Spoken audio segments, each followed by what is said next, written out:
The village came alive with the clatter of drums, ululations of women, and the stamping of dust beneath dancers' feet. Children ran through the compound with painted faces. Women adorned themselves in their finest wrappers and coral beads, while men tied red cloths around their heads, honoring the ancestors. Among the dancers stood Nneka, her body moving like flame in the wind. She danced not for the gods, but for freedom, for the joy of being seen, felt, and known on her own terms. Her laughter echoed across the square as she twirled, radiant and bold. But somewhere in the crowd, two men watched her with very different eyes. Obinna watched with awe, his heart swelling with both pride and fear. And beside the elders sat Chief Eze Akajiaku, who leaned toward his advisors and whispered something with a firm nod. Then came silence. With a raised staff, the chief stood tall. His voice boomed across the crowd. "Let it be known today, the daughter of the late Dyke Enadeza, Nneka, shall be joined in marriage to my son, Emeka, to fulfill the sacred blood pact made between our families." A wave of gasps rippled through the crowd. Nneka froze mid-dance. Her eyes searched the faces around her, but all she saw was silence, a silence that felt like betrayal. Her grandmother's face fell. Obinna, standing at the edge of the crowd, looked on helpless, the drum beats now sounding like shackles tightening.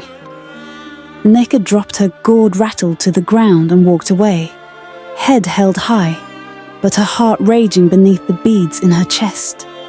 The river that once held their laughter was now still, empty. Obinna hadn't returned since the festival. He sat instead inside his father's shrine, surrounded by carved masks and flickering flames. His father, a proud and stoic man, stood beside him. "Your ancestors are calling. The spirits await. You must take your place." But Obinna's heart was far from spirits. It thudded loudly with anger, confusion and longing, all for Nneka. At the same time, in another part of the village, Nneka confronted Grandma Uluaku. "You knew," Nneka said, tears rising. "You knew about the pact, about everything." The old woman looked tired, as if carrying a weight no one had ever let her put down. "Yes," she whispered, "because once I too loved someone the world told me I could not have." And for the first time, Nneka saw her grandmother not as a keeper of culture, but as a woman who had buried her own love story deep beneath duty. That night, as rain began to fall and thunder split the sky, Obinna knelt before the shrine and shouted, "I do not want this life, not if it means losing her." The storm outside answered with violent wind and the shaking of the sacred masks. Even the gods, it seemed, had begun to listen. By dawn, Nneka had made her choice. She tied her wrapper tight around her waist, straightened her shoulders, and walked straight into the chief's palace, a place where women only went to kneel. But she didn't kneel. She stood before Chief Eze Akajiaku and said clearly, "I will not marry your son. I am not a gift or a promise. I am not bound by the choices of the dead." The chief's eyes widened. Elders around him shifted uncomfortably. No one, not even the brave, had ever dared speak to him this way. He rose slowly. "You dishonor your parents, your bloodline, your ancestors." "No," Nneka replied. "I honor them. I give voice to what they were never allowed to say." Her words cut through the air like a machete through tall grass.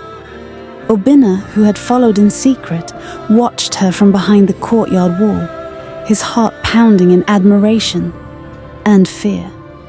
Because now, it was no longer just about love. It was rebellion, and the entire village would feel the tremor. They knew it wouldn't be long before the elders acted. A girl who spoke against the chief, a boy who defied the spirits. There was only one option left: run. That night, Obinna and Nneka met by the stream one last time. He carried a bag of clothes and his late mother's old scarf. She brought roasted yam, wrapped in banana leaves, and a thin piece of cloth bearing her name. They didn't speak much. There was no need. They ran, through the forest path, past the sacred tree, past the echoing cries of distant drums. But the village was not sleeping. The chief had sent men to watch them. And just before they crossed the hill to the neighboring town, a net of rope flung from the bushes caught Obinna's legs. He fell. Nneka screamed. They fought, kicked, bit. But they were dragged back to Umosala, not as lovers, but as prisoners. People gathered to watch them be paraded through the square, bound like criminals. The chief spoke of cleansing. The elders spoke of curses. And someone in the crowd shouted, "Let them be judged before the gods."